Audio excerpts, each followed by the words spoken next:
aku Aldina Fitria. Di video kali ini aku akan menjelaskan mengenai purchase to pay menggunakan skenario transaksi. Nah, di sini aku sudah menuliskan simulasi purchase to pay menggunakan skenario transaksi pada tanggal 28 April PT Aldina, yaitu PT aku memerlukan beberapa barang sehingga kita melakukan pembelian melalui vendor kita, yaitu Azura Interior.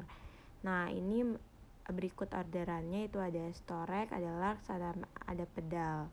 Itu juga ada tertera jumlah kuantitinya. Ada storage 5, large dash 2, pedal bin 4. Nah, teman-teman, yang pertama kita harus masuk ke order kita. Di sini database aku pakai nama aku sendiri, Aldina FTR. Lalu kita harus membuat dulu 3 user, yaitu kita klik setting. Nah, di sini aku sudah buat 3 usernya. Kita klik manage user. Nah, di sini ada accounting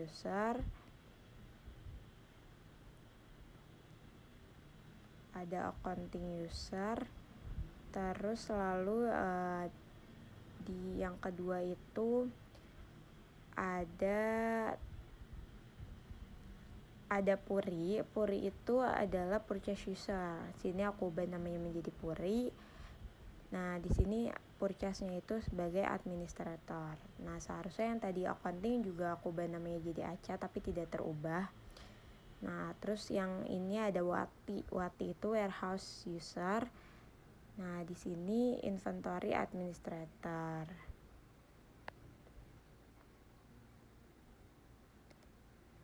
Nah, setelah tadi sudah membuat user, kita masuk ke Odo lagi. Lalu kita sesuai dengan perintah soal 2 harus men-setting kategori produk secara otomatis. Lalu kita ke purchase, terus kita ke configuration. Nah, kita klik all, lalu kita pilih yang inventory valuation. Di situ masih manual, kita edit, lalu kita pilih menjadi automated.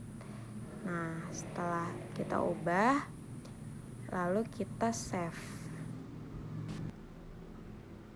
Nah, teman-teman, selanjutnya kita harus membuat quotation. Nah, kita masuk ke purchase, kita masuk ke Puri, lalu kita klik purchase. Nah, setelah itu kita klik create.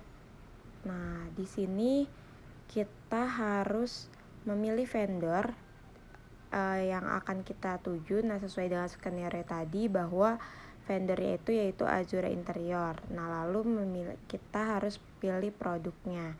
Produknya juga sesuai yang tadi, ada large box, terus ada storage box, ada large dash. Nah, setelah itu yang ketiga ada pedal bin. Nah, di sini untuk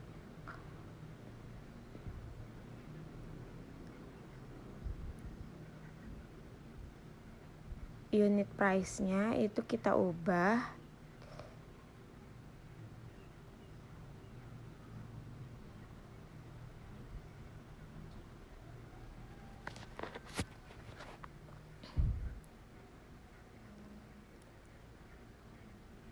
di sini. Untuk kuantitinya kita ubah sesuai dengan yang tadi kita sudah tulis, yaitu untuk storage bag-nya itu ada 5, terus large dash-nya ada 2, pedal bin-nya itu ada 4.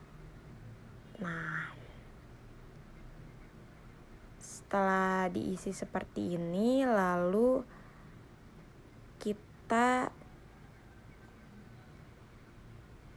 klik save.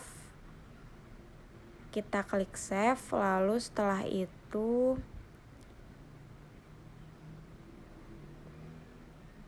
kita pilih send by email. Nah, kita klik send by email.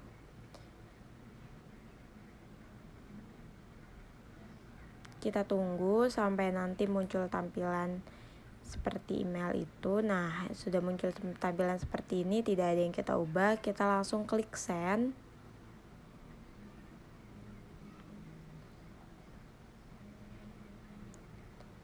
Nah, setelah itu maka di situ statusnya berubah menjadi RFQ send. Nah, lalu kita confirm order sehingga statusnya menjadi purchase order. Nah, teman-teman, kita harus melihat apakah kita sudah menerima produk dari vendor atau belum. Lalu kita masuk ke WATI. WATI itu warehouse user. Nah, lalu kita klik modul inventory, klik kolom receipts. Nah, lalu kita pilih tadi vendornya itu Azure Interior, kita pilih.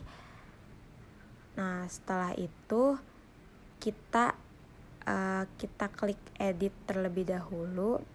Lalu kita tulis nih, kita semisal bahwa semua produknya sudah kita terima. Kita sesuaikan, lalu kita klik save. Nah, setelah itu kita validate. Nah, sehingga statusnya akan berubah menjadi done. Itu artinya kita sudah memvalidasi bahwa kita sudah menerima produk dari Azure Interior. Nah, selanjutnya kita harus membuat bill dan melakukan pembayaran. Kita masuk ke modul accounting user, lalu klik purchase. Nah, setelah itu kita pilih Azure Interiornya sesuai dengan PO yang tadi, lalu kita klik create bill. Nah, setelah itu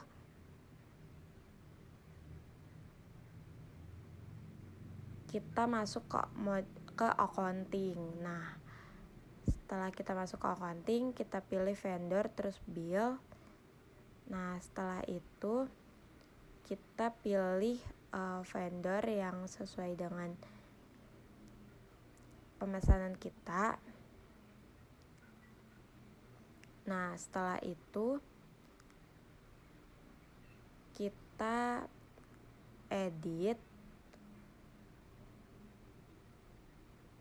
Nah, di sini bill date-nya kita harus sesuaikan dengan yang tadi, dengan accounting date kita sesuaikan, lalu kita klik save, lalu confirm.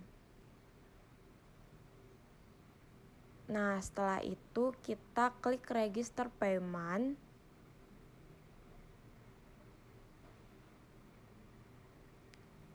Kita klik register payment.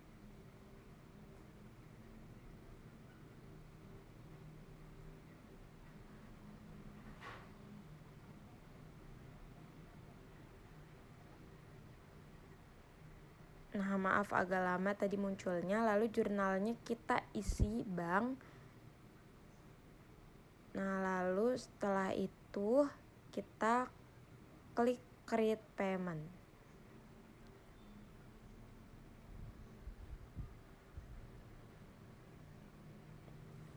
Nah, setelah itu akan muncul tanda paid di pojok kanan berwarna hijau seperti itu, yang berarti sudah dibayar.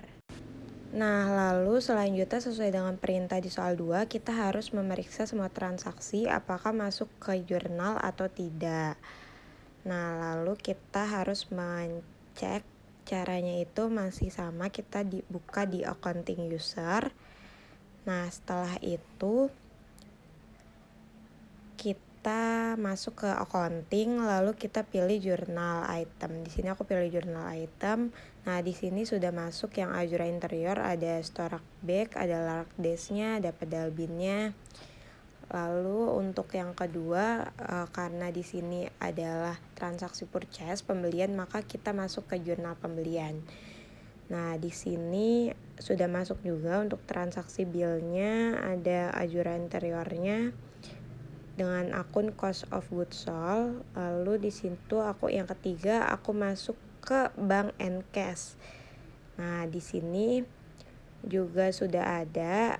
Di sini akunnya ada outstanding payment, pembayaran dengan trade receivable, dengan piutang. Nah, selanjutnya masuk ke general ledger. Nah, di sini aku buka outstanding payment-nya. Di sini sudah ada ya yang Azure Interior-nya. Lalu ada juga trade receivable-nya juga sudah tercatat otomatis.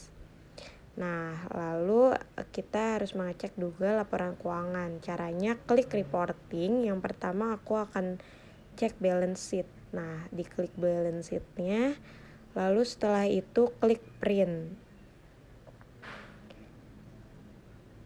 Nah, setelah diklik print, maka kita harus tunggu loadingnya, lalu nanti akan muncul PDF dari balance sheetnya. Nah, ini nggak kelihatan, aku kecilin, lalu kita muncul. Nah, ini akan muncul nih balance sheetnya, laporan keuangannya seperti ini dalam bentuk PDF. Nah, selanjutnya yang kedua, kita juga bisa mengecek laporan keuangan profit and loss. Nah, sama caranya seperti tadi, lalu kita print. Nah, setelah di print, maka kita tunggu dulu loading sebentar. Nah, setelah itu akan muncul juga PDF-nya. Di sini aku coba kecilin, lalu aku klik. Nah, sudah masuk profit and loss-nya dalam bentuk PDF seperti ini.